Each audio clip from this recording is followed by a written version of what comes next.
జై Sriram. Welcome to Dineshri kitchen. ఈరోజు అందరికీ శ్రావణ మాస శుభాకాంక్షలు అనమాట. ఫస్ట్ శుక్రవారం, ఇంకా మనకి 3 శుక్రవారాలు ఉన్నాయన్నమాట. ఏదో ఒక వారం కుదిరిన వాళ్ళైతే వాయినాలు ఇచ్చుకుంటూ ఉంటారు కదా. నెక్స్ట్ వారం అయితే పర్టికులర్గా వరలక్ష్మి వ్రతాలను చాలామంది చేసుకుంటూ ఉంటారు.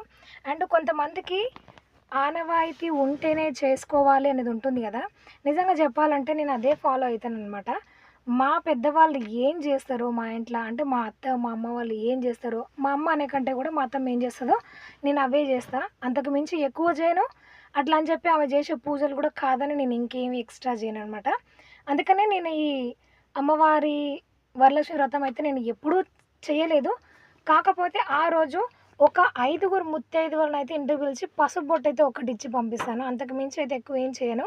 అది కూడా మా దాంట్లో ఒకరిద్దరు చేస్తున్నారు కాబట్టి సరే, పెద్దగా పూజలు చేయలేకపోయినా కానీ పసుపు బొట్టు ఇయడం అయితే పెద్ద తప్పేం కాదు కదా, ఇయ్యొచ్చు కదా అని చెప్పేసి అదొక్కటి మాత్రం చేస్తా. అది కూడా అడిగి మాత్రమే. అదని చెప్పేసి నేను నా సొంత ప్రయత్నాలు ఏవి చేయను.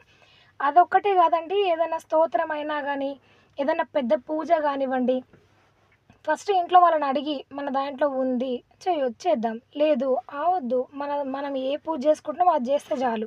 అంతకు మించి ఏదో గొప్పలకి పోయి తిప్పలు పడాల్సిన పని లేకుండా మనం చేసుకునే డైలీ పూజలు చేసుకుంటే చాలన్నమాట. వారానికి ఒకసారి స్వామికి కొబ్బరికాయ కొట్టి మామూలుగా దీపారాధన చేసుకుంటే చాలు.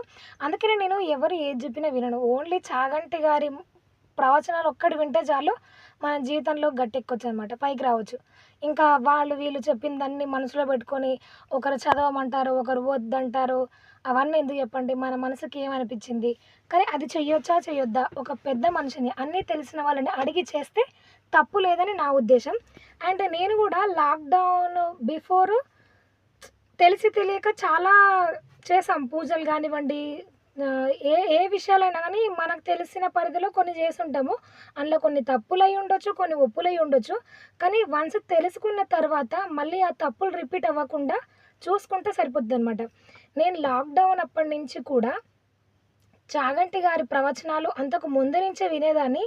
ఎప్పుడైతే లాక్డౌన్ వచ్చిన తర్వాత ఒక 3 మంత్స్ పాటు కంటిన్యూగా అవే వినడం, వినడం, వినడం, విని ఏం చదవాలి, ఏం చదవొద్దు, ఏది చదివితే మంచిది, ఏది చదవాలి గృహస్థులు, ఎక్కడ చదవాలి, ఎక్కడ ఆపాలి, ఎక్కడ పులి స్టాప్, ఎక్కడ కామ, ఇలాంటివి చిన్న చిన్న పొరపాట్లు కూడా మిస్టేక్లు సరిదిద్దుకుంటూ గురువుగారు చెప్పినట్టుగా నేనైతే ఒక్క లలితా సహస్రనామాలు మాత్రం నేర్చుకున్నాను అమ్మ దయ వల్ల.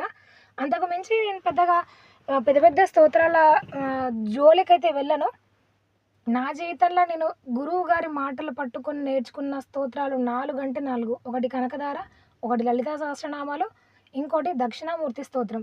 దక్షిణామూర్తి స్తోత్రం అసలు మనిషి పుట్టినవాడు ఎవడైనా చదవచ్చనమాట. దక్షిణామూర్తి స్తోత్రము మనిషి అన్నవాడు ఎవడైనా చదవచ్చు. కాకపోతే చదివేటప్పుడు ఉచ్చారణ మాత్రం కంపల్సరీగా స్పెల్లింగ్ మిస్టేక్ లేకుండా అక్కడ ఏ పదం ఉందో అదే చదవగలిగినట్టయితేనే బయటికి శబ్దం చేస్తూ చదవాలి. లేదంటే మన మనసులో ఆ పదం, మీకు ఒక లైన్ మొత్తం వచ్చు, ఒక లైన్‌లో ఒక పదం కాడ మనకు ఆ ఉచ్చారణ రాదు. రానప్పుడు అక్కడ ఆపేసి ఆ పదం మటుకు మాత్రం పెదవులు కదపకుండా మనసులో ఆ పదాన్ని చదివితే తప్పు, దోషం ఉండదని చాగంటి గారి మాటల్లో విన్నాననమాట.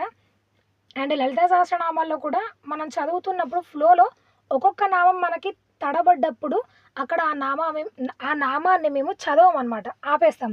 మా గ్రూప్‌లో ఎవరైనా సరే, నేనే కాదు మా గ్రూప్‌లో ఎవరమైనా కూడా నలుగురు కలిసి చదువుతున్నప్పుడు ఒకే టెంపోలో చదవలేము. ఎవరైనా ఒకరు తడబడ్డప్పుడు అక్కడికి ఆపేశారు వాళ్ళు. ఆపేసి నెక్స్ట్ నామాన్ని అందుకుంటారు కానీ గుంపులో గోవిందలాగా ఆ నామాన్ని అందులో కలిపేయాలని మాత్రం ఎవరం కూడా చదవమనమాట.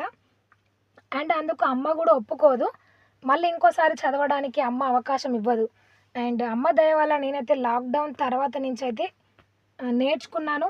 అమ్మ నీ నామం ఎలా చదవాలి, అమ్మ పాదాలు ఎలా పట్టుకోవాలనేది మాత్రం నాకు ఆఫ్టర్ లాక్‌డౌన్ తర్వాత మంచి ఒక టైం దొరికిందని చెప్పొచ్చు.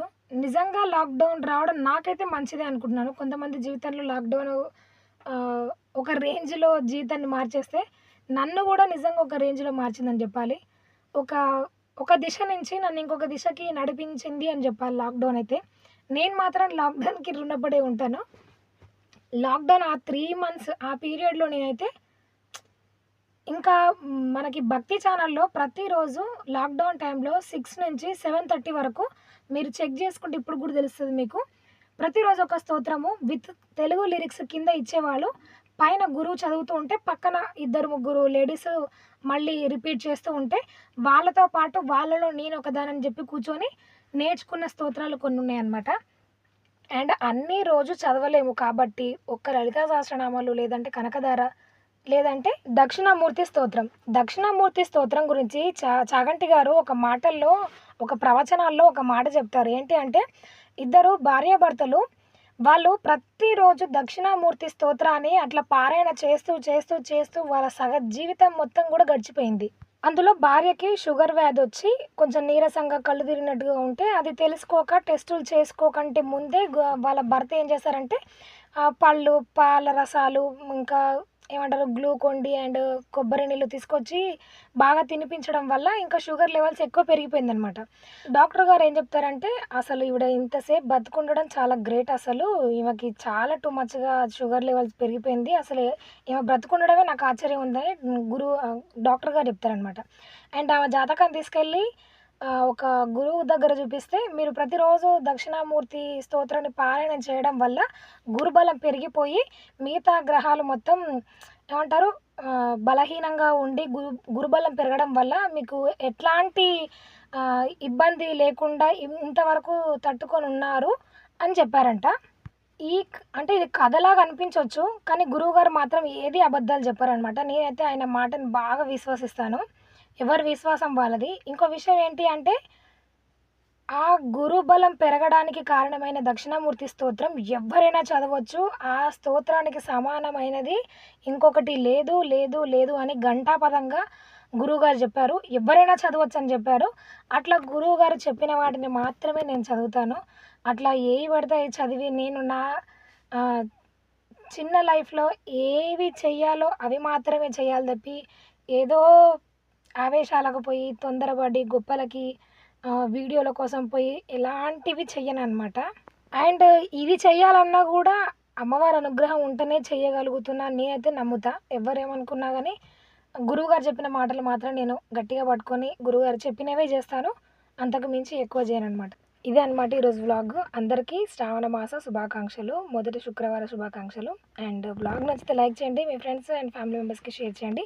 మరికొన్ని డిఫరెంట్ వీడియోస్ కోసం ఛానల్‌ని సబ్స్క్రైబ్ అవ్వండి. అందరికీ శ్రీ వరమహాలక్ష్మి అమ్మవారి ఆశీస్సులు ఉండాలని మనస్ఫూర్తిగా కోరుకుంటూ థ్యాంక్ యూ ఫర్ వాచింగ్.